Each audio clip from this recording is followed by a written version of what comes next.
broadcast network, AFTERBUZZ TV. Over 20 million weekly downloads in over 150 countries, and your #1 source for after-show entertainment.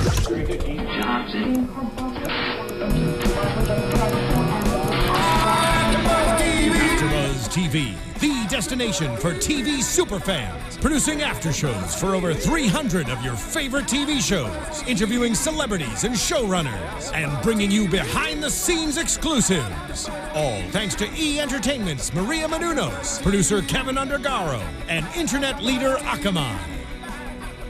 Now, let the buzz begin! There you go, a little Hank Williams. And we're going to talk about why I'm playing him right now as we open. Welcome to AfterBuzz TV Spotlight On, where we take an actress or a singer or artist or anybody in the industry and we spotlight them. I'm your host, James Lott Jr. You can follow me on all social media platforms at James Lott Jr. See how easy that is? And my guest today, I'm very excited to have her. She has some projects coming up that are really great, so we're going to talk about those. And she's also a film founder and director of a festival here in LA. So my guest has several careers in this industry. And one, she's a film festival founder and director of Shriekfest, the LA-based film festival for horror films. I love that. But she's also a producer and an actress, and she's co-starring in 2 upcoming movies. One is a drama, When the Bough Breaks with Morris Chestnut. We love him. Mm-hmm. And then, of course, coming out this week, I believe this Friday or Thursday or Friday, it's the Hank Williams biopic, which is why you played the song, called I Saw the Light. Denise Gossett. Hello. Thank you for having me. That's for you. That's for you. I love it. Welcome to the show. Thank you. Good to meet you. Good to meet you. So we're going to start with the Hank Williams thing and go backward, kind of go to other stuff. Because like I said, you have several careers. Yes. Which is, in LA, we're all hyphenates. That's right. Isn't that true? Yes. It's like, we all have things going on, different things going on, of course. Kind of have to do that. How did this picture come into your orbit? I auditioned, like most of the roles that I get, and I was so excited about it because Hank Williams, who doesn't love Hank Williams? Yeah, hello. And the true story, the actual true story. And then to find out that Tom Hiddleston... Another great actor. Oh my God. Gosh, wait till you see I've this seen pictures movie. of him, and like he kind of looks like him. I'm like, this is crazy. I know. He really does. And he sounds like him. He sings all the songs. Oh, my God. Oh, he sings all the songs? Yes. It's phenomenal. Okay, okay. Mm-hmm. Wow, I did not expect that, actually. Yeah. And we think of Tom Hiddleston from other stuff, of course, that's out there, you know. Loki. Yeah, he doesn't look anything like that. Because Hank Williams is country. Well, not just, I'm not going to say country. I'm going to say just music royalty. That family is royalty. He's the beginning of that dynasty. That's true. That has Junior and a third. We were talking about that before the show. So you auditioned for the role. You played Mrs. Jones, his Williams' former mother-in-law. Yes, his mother-in-law. And, like any mother. Yes. If your daughter's wanting to marry someone older, you're a little bit skeptical. So, yeah. But then, of course, well, I don't want to give it away. But of course, he's so charming. Yeah. I mean, so you knew of Hank Williams, of course, like we all did a little bit of everything. So when this role came into your orbit, you were like, I want to do this. Oh, yes. This will be a good one. Oh, yes. Very exciting. Where did it shoot? We shot this 2012. Okay. Oh, wow. Yeah. And October. Oh, really? Wow. Yeah. No, wait. 2014. I'm sorry. I'm thinking that. Yeah. Okay. In October. Okay, in October. And where'd you guys film it at? Louisiana. Oh, you went down there. Wow. Shreveport. Mm-hmm. Did you do it in the summertime, or was it like? It was October. It was kind of warm. I was gonna say, not too humid, I guess. Right. The cool thing about it is, the film takes place 40s, 50s, and all the cool cars. Oh my God. And the clothes. I love it. And the one of the scenes that I'm in is a family picnic barbecue. Yeah. And all the kids are playing with toys that are made of metal. Oh, because because they didn't have plastic back then. They weren't making toys with plastic. Not when I was a kid either. I know. I know. That's how old I am. My Tonka trunks were really, you would get rusted outside. They were metal. And they lasted longer if you didn't take them outside. I was a boy, Denise. I was a boy. Took outside. See, mine, actually, I still have one, and I gave it to my daughter. It's a pink one. Oh, my God. That my mom had kept, and it's in perfect condition. Oh, my God, I'm I gave it to my daughter. She sticks her Barbies in it. Oh, I'm so jealous. That's so funny. But, yeah, so the kids are playing with the stuff. You're there. It's very authentic then to you when you're on set. Oh, yes. Yeah. And, it was funny because we're in this backyard, and I look over, and there's, people everywhere along the fence of this backyard, and I'm thinking, who are these people? Yeah. They were fans coming to see him. Oh, wow. I literally just lined up around the yard. Wow. I know. Wow. I'm surprised they let them, but Yeah. it was pretty cool that they got to watch. My father's from Shreveport, so I know a little bit about the area. Nice. So I know about the area, and so it's kind of good. So yeah, it had a very sort of shooting was a very authentic feel. Did it help you get into character? Oh, easier? yes. As soon as, they put the costume and the shoes and the hair, everything. I was like, oh, people may not recognize me. Oh, I love that. I do. Well, is that one of the reasons why you got into acting is to kind of slip into other parts? I love it. Well, let me tell you something, James. There are some roles that I do, and my mom will watch it on TV, and she'll call and she'll go, honey, I didn't see you. I go, what? Mom, they straightened my hair. That was you? And it's like, my own mother isn't recognizing me. But that's actually a really good point, though, because nowadays you think of people just kind of basically looking like themselves on screen. Right. But we forget there are character parts, there are character actors that you may not even know who they are because they're morphing into different characters. Exactly. As they go along. And in a way, I guess that's good for you because you get to just be something, which is why you're in acting. It's so fun. Be somebody else. Because I'm sure it's different. Well, you can ask just for it. It is different when you're in character than just playing someone who looks similar to you, isn't it? Oh, yes. It's more fun for sure. Yeah. I don't want to go play myself. Right. I deal with that every day. I like the way you said that. I deal with that every day. I love that. So you auditioned. So was there the audition process? You've been around for a while. How is that still for you? The audition process. How do you get through that? Well, it's very different than when I first started because a lot of things are self-tape now. I noticed that now. Yes. And there's pluses and there's minuses. When I'm in a room auditioning, I can work the room. I can, they can give me feedback. I can make the changes that they want. When you tape, you're guessing. Hopefully they like this because they can't say, redo it. So you can't see their faces. You can't see their faces. Right. Interesting. Yeah. I'm noticing there's a lot of self-tape now. I'm talking to people that do that now. I'm like, well, okay, I guess. But I mean, how do you navigate that still? Like, if you don't get it right, what is your kind of philosophy on auditioning these days? Well, I'm to the point where I audition so much that I can kind of let it go. Like, I've moved on to the next one. And then it's funny because I'll go, whatever happened to that one role? I thought I nailed that. And then I'll find out, okay, I booked it. But a lot of them just kind of leave me because, okay, I'm moving on and focusing on the next one, which is lovely. Yeah. Because I remember back in the days where you're like, I've got to get this role, it's so important. I've gotten one theatrical role this month. I've got it, too much pressure. Suddenly you're a chorus line. I hope I get it. I hope I get it. How many people does he need? How many boys? Yeah, exactly. Very nice. Yeah, well, thank you for that. That's all. But that show is all about kind of that whole process. Even though it's a little more grueling, that kind of process for them. But it is. You're hoping you get it, and you don't get it, and you're waiting by the phone. I mean, so nowadays it's like you do it, you let it go, next thing, and you are booking stuff. We're going to talk about some of the other projects, of course. But what did you walk away from when you did this role? What was one thing you took away from doing this role? Well, I had a lot of talks with Tom Hiddleston. Okay. Love him. Love him. Hi, Tom. Hi, Tom. Such a nice, lovely man. And, there was a lot of flack that he got when people found out that this Brit is playing our beloved Southern. Yeah. So, he really had to work hard to prove it. And before they started shooting, he was working with a guy to get the twang, to get to learn to play guitar, all the little things.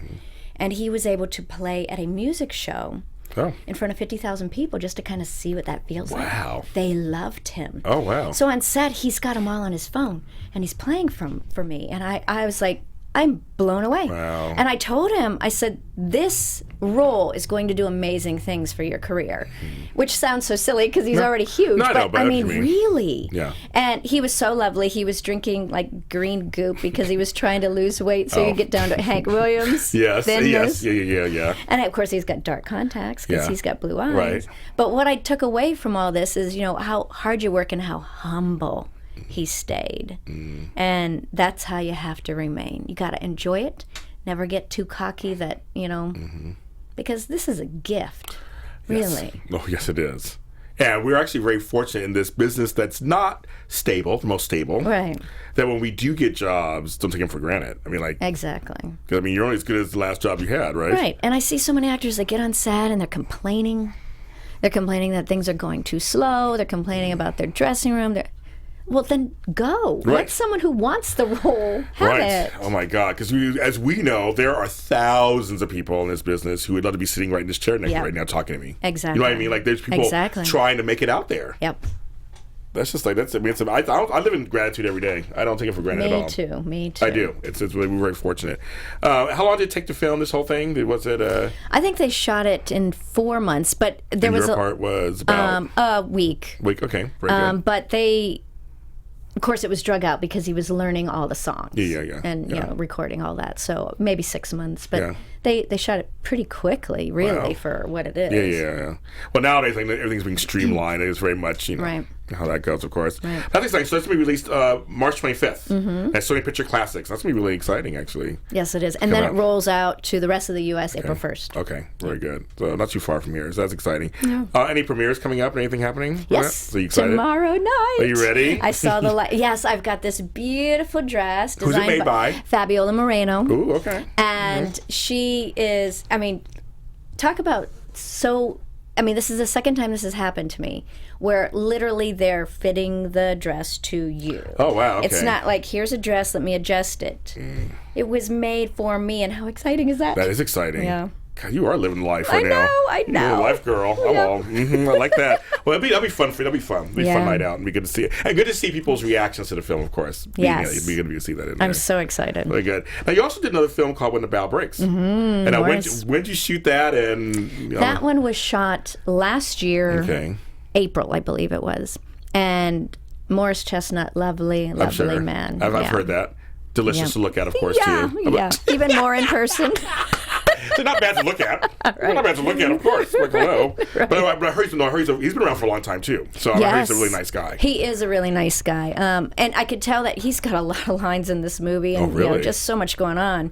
So I was like, would you like me to run lines with you? And he's like, yeah, that would be great. Oh, wow. So I ran a bunch of lines with him and helped him because, you know, you get slammed with all those lines. And it's a lot to take in. Because you play his gal Friday, Carol. I do. So in a way, in real life, you're doing the same thing. Exactly. Oh, that's so helping cute. him out. Cool. So that must have helped your on-screen kind of chemistry, too. It did. It was so much fun working with him. You established my button. You established a friendship offsets. Yes. So that's kind of cool.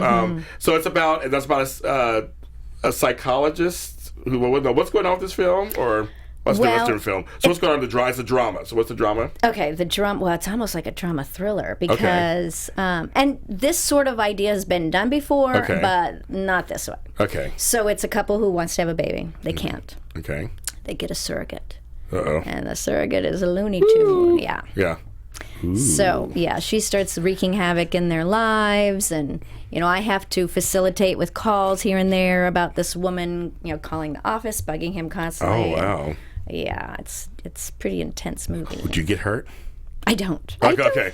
You thought those are the characters that get hurt. You like suddenly they go off on you. Exactly. Shoot the secretary. Yes. Okay, good. You get hurt. Okay, that's kind of good. That's right. So and you have that one. So when is that one coming out? Do you know? August this year. August. Okay, it's in August. You have some stuff coming out, girl. I know. It's so exciting. Okay. Now, do you look more like yourself in this film?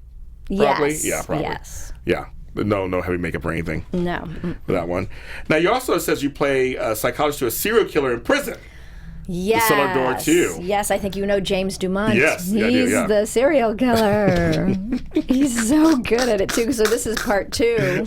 Yes. And, I mean, talk about a crazy role. Yes, I know. But I'm sure you loved it, didn't you? Oh, yeah. Every second of it, of course. Yes. I mean, so of all the roles you have played, I mean, when you look back, I mean, do you just like marvel at just like how diverse you're able to do all these different things? Yes. And, you know, for the longest time, I didn't think I could do comedy. Okay. And then I was starting to book a few things, and people are like, you're really funny. I'm like, I am?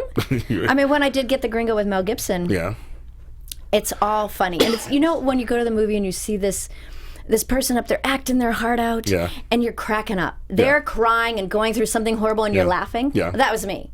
And I kept going, now I have become that person. And Mel thought it was the funniest thing ever. He's literally rolling on the floor. Oh my God. He thought it was so funny. How's it working with Mel? We have to ask, of course. He is a jokester, a prankster, constantly on set. You better be on your toes. Wow. Did he produce this, or did he? He produced it. He wrote it. Okay, I figured. He did not direct. He gave.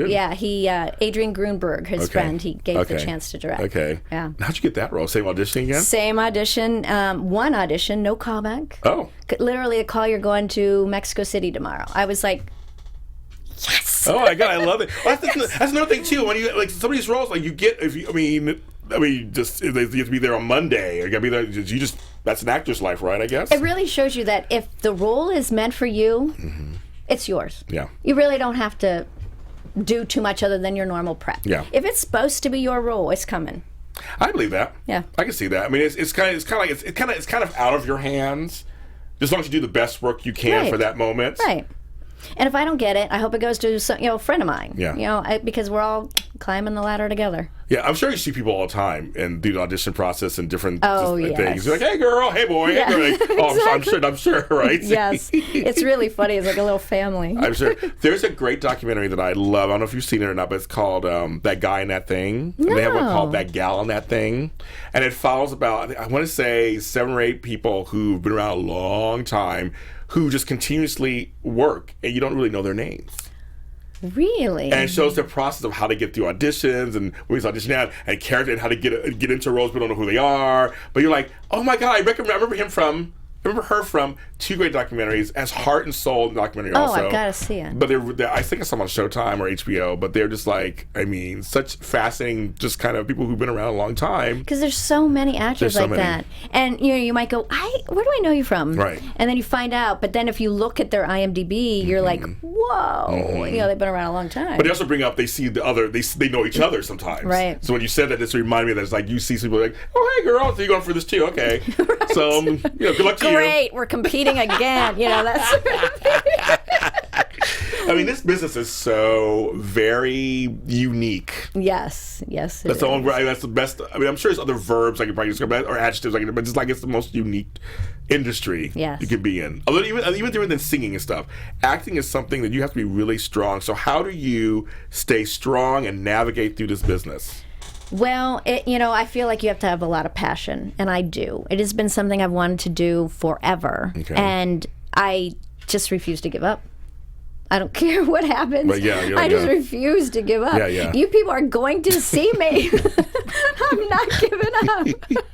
I like that. No, I like that. That's the attitude, right? I mean, you probably feel like it's your calling, right? Yes. Yep. This isn't just a job. No. And I love it. I come alive on set. It is the most alive I am when I'm on set. I don't know what it is. Yeah. I could go to set like sick as a dog, and all of a sudden I'm healthy as can be. So I can kind of relate to that when I come here and I do my interview. I'm like, because you love it. I do. I love it. As soon as all this stuff comes on, I'm like, okay, I'm ready. Let's do it. Yeah. Because we're so fortunate. Again, back to being fortunate. So it says that you have grown up an Army brat. Yeah. Well, he was in the Army when I was born and for a few years after that. So we weren't like one of those Army brats that moved, every year or so. Not like that. But I was born at Fort Bragg. Fort Bragg. That's kind of cool, actually. Right, yeah. Who could say that? That's right. very cool. So where the majority of the time did you grow up? Well, born in North Carolina for Fort Bragg, and then we moved to Wisconsin. Oh, okay. Illinois. Oh, Midwest. Florida. What? Wait, okay, now you went to Florida. That's something totally different. And then I moved to LA. Wow. Yeah, crazy. You were in Midwest, and then you went down to Florida, which is all by itself. There's no other. Well, my parents were starting a trucking company and planted foliage, and Florida is like the foliage capital of the world. Oh, I didn't know that. So that's where they went. Wow. Do you have a garden at your house now? I do. I love gardening. Everybody knows me. I am all into gardening. Organic, vegetables, everything. fruits, yep. Yeah. So you are into gardening. Okay, so yes. they hit you.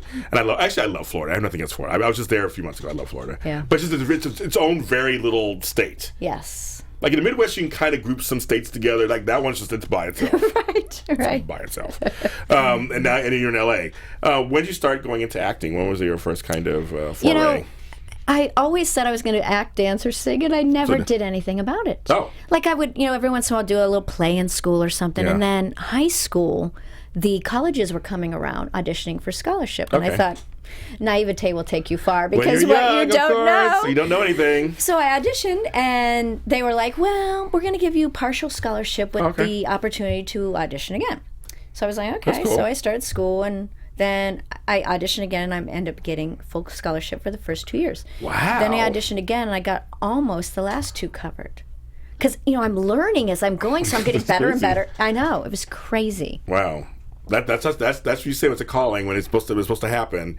So you get these scholarship, and so then what school did you go to? I went to Rollins College. It's a private college in Florida, but it has a great theater department. Oh, very good. Yeah. Very good. And so education, important in this industry, or did it just help you refine some stuff? would say if you're an actor, I honestly wish I had just done 2 years. Oh, okay. And then moved out to LA. Okay. Because I learned so much in this first 2 years, and I felt like the last 2, I was wanting to get out there and work, and I wanted to do theater around the city, and my school was like, you can't. Oh, you can't. Oh. They wanted you only to do plays there. Well, then cast me. Like I would audition and I wouldn't get cast. So then I went off and said, I'm doing theater. I got agents, and I started. My first job was Superboy, the TV series. I remember that was up for a minute. I remember that. I played Lex Luthor's sister. Oh, that's so funny. That was my first, where I got my SAG card. Wow. Yeah. That's great. So the first 2 years you said for you were they set the foundation. Yes. They were really good for you. And if you don't want to go to school, find a way to get all that theater in, because it's so important. But honestly, yeah. I started locally in Orlando, and I did that TV show, and then I did industrial films and commercials and things like that. But too many people just up and moved to LA. Right. Get some credits. Yeah, right. And don't join the union until you have to, because you won't work. That was my thing. I was told you can't get an LA agent unless you're in the union, so I quickly joined.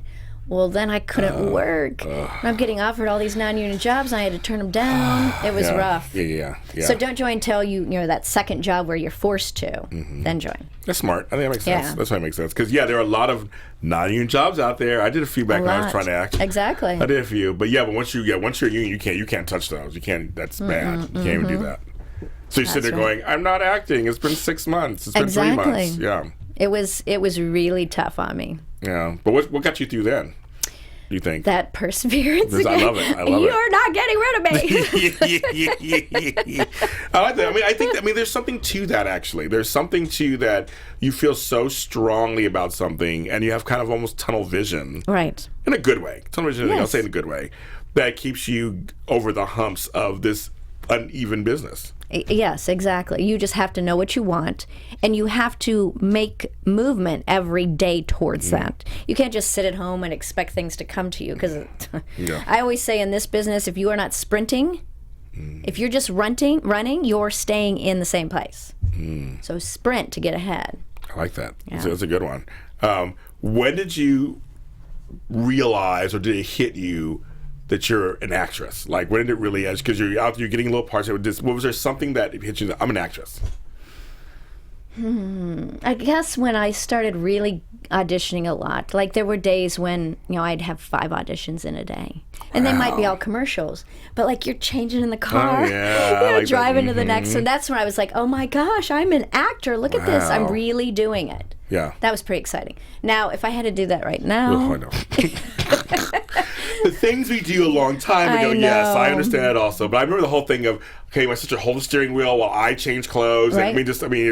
Right. Yeah. I'm going to be doing my makeup here. Yes. It's very LA. I like that. Yeah. But there is something about the hustle and bustle of like the early years of kind of, it's a lot. Again, using your word alive, it can be very alive too. Yeah. After a while, you kind of like, I don't want to do that anymore. Right. Come on, Roll, just come in. Denise does the work. Exactly. Just give it to her. I've done all the work. She's done all the work. Paid the dues. Yes. Actually, I love it. I'm staring at your jewelry. You have beautiful jewelry on. Oh, thank you. I'm liking that especially, and your necklace. Thank you. Or maybe who do they buy? I don't know. Actually, I do. They were gifts from my mom. Ginger Snaps, a company called Ginger Snaps. Oh, okay. So Beautiful. these snap off. Oh. And you can put different. So this snaps off. That's very cool. So like I've got skulls. I've I got like all that. kinds of cool things. I like it. No, you can dress them up, dress them down. I was looking at them. I'm a big jeweler. I have just an L for my last name. Long. Yeah, that's pretty. Thank you for doing that. Okay, so you've also done roles like Nickelodeon shows too. Speaking of comedy, I know. I'm like, so how did Nickelodeon come into your life? That's where I started realizing maybe I am funny. Okay. When I started doing those shows, yeah. And the kids, oh my gosh, you couldn't ask for better fans. I'm sure. They love you. Yes. Love. And also the kids you worked with. I mean, there's some talented kids that are out of Nickelodeon.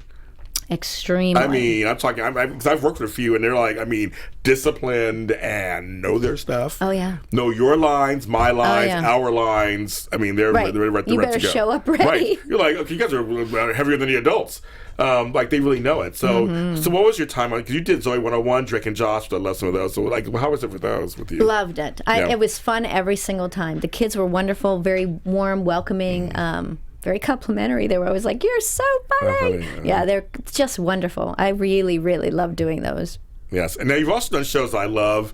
New Adventures of Old Christine. You've done now New Adventures of Old Christine. I have to ask. I love that show so much. So what episodes you were on there? And what you? I was on the episode called Popular, and I don't know if you remember. Her son is in the bell choir. Oh, that was. Oh my God, it's so funny. And so I'm in the audience, and I'm the one that's holding up the cell phone for my husband to hear in Fallujah. Yeah. And they start going, "How rude! You got that phone?" I'm like, "No, it's my husband in Fallujah." And they're like, "Fallujah's fine. We're sorry." It was so funny. I do remember that actually. Oh, funny. Wow. And she. Oh, tell me about Louie. Tell me about Julia Louis-Dreyfus. Oh my gosh! Do you know? After every take, they would give us a new script. Oh. And I would read it, and I'd go, "That's not as funny." And then she'd do it, and I'm like, "Okay, it is funny." I mean, she's amazing. She's somebody who, I mean, I watch Veep also. I mean, she's just somebody who, and you tell me if it's true, she seems effortless. Like it comes out. It so is. It just happens. Right. She'll get that script, look at it, and do it. I mean, she doesn't need any time to think about it. Oh, wow. It just comes. She's amazing. Wow. That was fun. I just sat on set watching her. Yeah, I'm sure. I mean, because like I said, Seinfeld, of course, she's great, but like other things she's done, I'm like, she just seems like she's just such a natural at it. She is. It's amazing. Wow. I love that. Actually, I love that show. Now, The Office. How was your experience on The Office? Great. Those people are great, too. Oh, my gosh. It's so funny. And it was a huge scene with tons of extras. And Steve was there. I mean, the whole cast was there in this particular scene. It was great. Wow. Yeah, I had a lot of fun watching them, too. They're effortless as well. So when you come on to already established sets, because you're the guest actor or you're one nervous. of the guests. Yeah, I'll say, okay, you are, yes. Yeah, you're nervous because you're like, oh, man, what if they're like this tight-knit family and they don't want to accept anyone new? But no one's like that. Yeah. I think they're used to new people coming in every week, so they just kind of open their arms to you. It's I guess it's part of the job, right? For them, they're like, we have guest stars, we have people who come on who are not regular cast members. And if I'm mean to them, it's not going to help the show at all, you know? That's very true. It won't help you at all either. And they're like, well, next, we'll cut her out next time. Yeah. Now, you also have this other side to you that I want to touch on. I'm on this other side. This other side, my evil side. Your evil side. That I love horror films. So when I heard about that, because I've heard of Shriekfest, so I'm putting like 2 and 2 together. Or 2 and 2, or 1 and 2, however that works, together. I was like, oh, so you founded it first. I did. So now, where did that come from? Well, okay, so Shriekfest is currently in its sweet 16th year. I know. Mm-hmm. And coming of age. 17 years ago, I had starred in a horror film. And, of course, it's my first big starring role in an independent movie. And I was like, let's take it the festival circuit. Let's do something with, even though it's not a very good movie. Do you want to say the name of it at all? Or? Chain of Souls. At the time, though, I was like, oh, man, we got to get this out there. I'm in it. Yes. And the producer and director were like, there's no festivals that cater to horror. And Interesting. I was like, how could that be? So I started searching around, and I noticed I found one in Europe, and I couldn't find any in the States. Just in Europe? Oh, wow. And so I thought, this could be something fun to do. Yeah. Oh boy. Here's where the naivete comes in again. Yeah. You're producing an event. So my sister-in-law and I put it together within 2 months because we wanted to do it for October. We were insane. Oh, how funny. Insane. Okay. I love it. And we got like 45 submissions that first year. Oh, wow. Okay. Surprisingly. Yeah, that's good. With no advertising. Yeah, that's great. And then the next year it was like, boom. Wow. We were getting submissions from every country. It was like so needed. Wow. Yeah. Now it feels like there's a horror festival in every corner. Yeah. But wow. You filled a niche. That's always about find a niche, you fill it, right timing. But let's go back to like how you, because I'm an event planner by trade, so I know. I know how hard this is. I mean, you went into it. In 2 months, how did you do it? I did. You found a venue. You found a venue. We put up a website, started getting submissions. Okay. We just knew we wanted to make it very, professional. We did it at Raleigh Studios. They have great projection. Okay, good. Beautiful place. And we were always just very kind to everyone. And I think that is the key. These people are trusting you with their baby, their film or their script. the least I can do is treat it kind. Yeah. And that, I think, is what has helped the festival so much, because people are always like, you are the festival, we come because of you. I've never been treated so good at a festival, and I think that's what it is. But yeah, throwing it together, I didn't know what I was doing. We'd kind of look at other festivals and go, oh, okay, they have an entry form. I guess we should have one of those, sort of thing. But, it was crazy. Wow. I mean, it's a testament to people saying, I wish I could, and you just go You ahead can. and do it. That's the thing. Yeah. If you wish too long, you won't do it. I agree. Just do it. Jump and do it before you realize how deep it is. Because event planning is not easy. Oh gosh, no, it's not. I have like 20 years of that. It's not. Oh my gosh. It's not easy. It's not for the faint. That's not for the faint of heart either. No, it's not. Woo. I know. What is wrong with me? Oh, I love you already. So so horror films, Shriekfest. What can people expect when they go to the show, to the festival now? What can they expect? They can expect the best in independent horror and sci-fi. Literally the best. People come and they're blown away. And if they've never been, they're like, how have I not been coming to this all this year? Because it's great. And we have great big parties. Oh, you do? Okay. Yeah, Q&As, lots of fun. Good. And, people always say that Shriekfest is warm. Anyone could come and start talking. Deals are always made at the festival. I like it. I love it too. It makes me so happy. Yeah. Afterwards, when I see on Facebook, like, this filmmaker teamed up with this screenwriter and now they're doing a movie together, makes me so happy. And I get emails every week from someone saying, I just want to thank you because I met so-and-so at your festival and now she's asked me to direct her movie. And I get this all the time, and that is why I do this festival. Because there's way too much work. Yes, exactly. Every year, James, I'm like, I'm never doing this festival again. Every year. And then you look at submissions again. Right. Yes. That's the problem. Exactly. I'll take a little time off, and I'm like, it wasn't that bad. It's like having a baby. Yes, exactly. You forget the pain. The amnesia, the baby amnesia. Yeah.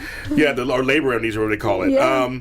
Because for me, I believe in the whole village mentality, and I feel like we're all like, now you're part of my village. I feel like everybody's part of the village, and I think that what you're fostering is a village. Yes. A horror village of sorts. Yes. But a good in a good way. I mean, it's a And horror village. people are the kindest, most loyal. Oh my gosh. Wow. I could call up anyone I know from the horror community and say, hey, I really need this. And they're like, what do you need, Denise? I got it. Wow. They're so nice. I found that also in horror and my friends at DeadX Radio, we do paranormal stuff. Same community, very, very warm and friendly. And I always say this, I mean, I like being a nice person. I think people should be nice. Yes. Nice should be the norm. It's not hard. It's not hard. It really doesn't. And if you're nice to people, like genuinely nice to people, not just nice like smiley. Right, fakey nice. Fakey nice, but really nice to people, you'll be surprised at what will come your direction or what will help you. Yes, it all goes around. That energy, if we all were to just take one day and do one kind thing for someone else during that day, that spreads. That energy is lovely. And we could change the world. I agree. I totally agree. So Shriekfest, how big has it gotten now? We're in year 16.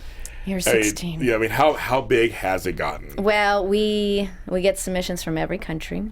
We have filmmakers fly in from all the different countries too. Wow. That blows my mind. Yeah. Because I still think of it my as festival. Right. I still think of it as this tiny little festival. You know, I do out of my home office. No big deal. Sort of thing. And then, we're flying in from Australia. Oh, we're flying in from Israel. We had one fly in from Russia last year. Oh wow! I know. Wow. Wait, what? Yeah. Now, how do you pick submission? How do you pick the ones that are shown? I have over 40 judges. Wow. I know. It's crazy. Oh my God! And so, what's the criteria? Well, same criteria, basically what you would look for in a movie you would like. Okay. It's got to be a complete package. Okay. It can't be great story, shot well, but the acting is horrible. Okay. It's got to be everything. A tip for people submitting to Shriekfest or any festival, watch your length. Because we're trying to program movies in. So let's say you have a 15-minute short and your end credits are 5 minutes. Cut those babies down.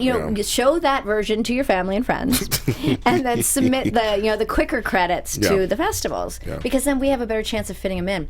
I mean, last year we had a 45-minute short submitted, and as soon as I was about to open, I'm like, I know this is not going to be any good because it's so long for a short. Well, it was phenomenal. So I was proven wrong. Well, that happens sometimes. All right, it happens sometimes. Right. Right. But yeah, I would look at the length and I would make it a complete package. Don't cast your friends unless they're really actors and they're good. Yeah. Have good at editing. You know, another thing that they do is the sound. Like, it'll sound like a bad student film. Or they'll have something and it's beautiful. The acting's beautiful. It looks beautiful, but the story is just crap. So I know those people are probably like, I don't understand why my film didn't get in. You're like, there's a reason. Yeah. It's really hard because, and then the time, the amount, you know, we're a 4-day festival. You can't fit everything in. No, you can't. So great movies get rejected every year, and there's nothing I can do about it. I'm not going to 10 days. No. Yeah, you're like, no, that's done. We're on limits done. Exactly. Yeah. Now, in terms of horror, because that's just like my genre. I just started. Do you extend that to non-gore films? We have. You mean like horror films, but not gory? Not gory. Yes, like horror comedies. We love. Don't say this. That's one of the things I was thinking of. Love it. It breaks up all the the blood. It's good to see the horror comedies. And a good horror comedy is good. When they do it well, it's really good. Yes. We had a great one last year, and we get lots of horror comedy shorts too. Okay. So we have a short program, and then we have feature programs. Okay. They're great. You must come. I want to come. Yes. When is it? October 6th through the 9th. Yeah, I gotta come. And let me know. I'll put you on the list. Oh my God! I got it in. No, seriously, I want to go. Seriously, I want to come. Yes, please come. Okay, I'll come. Okay. I'll put it in my book. And also another genre I want to talk about, because there's horror comedy. There's also horror. Like I think of Silence of the Lambs as horror. I do too. Do you have those kind of films in there too? Like where there could be mystery horror. Where I guess I don't thriller horror. Yeah. And then we have like some are sci-fi horror. I mean, like you would not believe the fights that go on about Alien. Is it horror or is it sci-fi? You know, people fight about that movie. I thought about maybe because Alien very gory. Yeah. But it's sci-fi. I know, it's difficult. So yeah, we get a lot of those where they're kind of in two genres at once. Yeah. Now, do you oversee? I mean, so your 40 judges, do they submit to you and then you go? Yes, they have sheets they fill out. Okay. So if they watched a movie or read a script, they fill out the sheet, and then those get compiled, and they all go in a database, and we add up all the numbers, and that's how it's picked. Wow. And if there's ties, I bring in other judges to help break the ties. Oh, how funny. Yeah. Have there been ties? Yes. Oh, they have? Yes. It's very hard. It's a hard process. Oh, my God. Exciting. So you're a businesswoman. Yes. I mean, well, actually, let me go backwards, because I always say that we are our own entrepreneurs. Yes. Actors, hosts, writers, we are, because we're the brand. We're the business. And you're promoting yourself, and you're doing all the work. Yep. Mm-hmm. And so now, but also in addition to that, you're running a business too at the same time. So how do you do both? Balance act. Really. It is hard. It's really, I'm kind of a workaholic. I understand, girl. Me too. I understand. Yeah. So you're enjoying it. Number one, you're enjoying it. I which do makes enjoy it. Which makes it easier. Yes. But you find it. How are some of the ways you're finding your time management balance with that? Get up early. I always try to do some sort of exercise in the morning. It kind of gets your brain going. You feel good. You feel centered. You do the gratitude while you're walking or whatever. And then when you come back ready to work, you're fresh. And you just have to plan things out. There's days where my daughter may have events or whatever, or I have a lot of auditions and I can't work on Shriekfest. Well, even if you get in, 5-10 minutes, answer emails or whatever, it all helps. Yes. And so that's what I tell people. So if you're a screenwriter and you want to write a script, but you have, 14 kids and 3 jobs and there's no time. Believe me, I hear these stories all the time. So I say, I don't care if you take 5 minutes a day. Sit down and write for 5 minutes. At the end of the year, you're going to have your script. Yeah, no, seriously, right. The time's going to go by anyway. Right. So if you really want to do it, you're going to find the time. I agree. I always feel like, you do, like you said earlier, just take a little step towards whatever it is you're working on. Yeah. Doesn't matter. It's still a step. Yeah. Right? Exactly. And it's a step forward. A step forward. Not staying, not backward. Because you know how easy it is to stay. It's so easy. You can. I mean, especially actors, you can sit at home and just wait for that agent call. That's not going to get you anywhere. No. And nowadays, we're in the right time where you could get an iPhone and make a movie. Yes. Like, Yes. seriously, there's no excuse nowadays with all the different platforms that are out there and how accessible everything is. Right. There's free editing software out there. I mean, it's easy. Yeah. Really easy. Yeah. And I don't care if it's just a simple short that's getting your feet wet. Do it. And I think so too. I always say, take the always forgive yourself, take the judgment out, Yes. do it. Yes. You can always edit anything later. Right. And everything's a learning experience anyway, right? Right. And then there's the people that are like, well, it's not perfect, so I'm not going to get it out. It will never be perfect Never. because you will always find something. Oh, I should have changed that. I should have. Just get it out there. Get the ball rolling. Work on your next one. Perfect that one a little bit more. Get that one out. So, people have all these excuses. And we got to stop with the excuses. Yeah, I totally agree. Because you're going to have regrets at the end of the life. I know. And that's and you may not think you will, but you do. You will.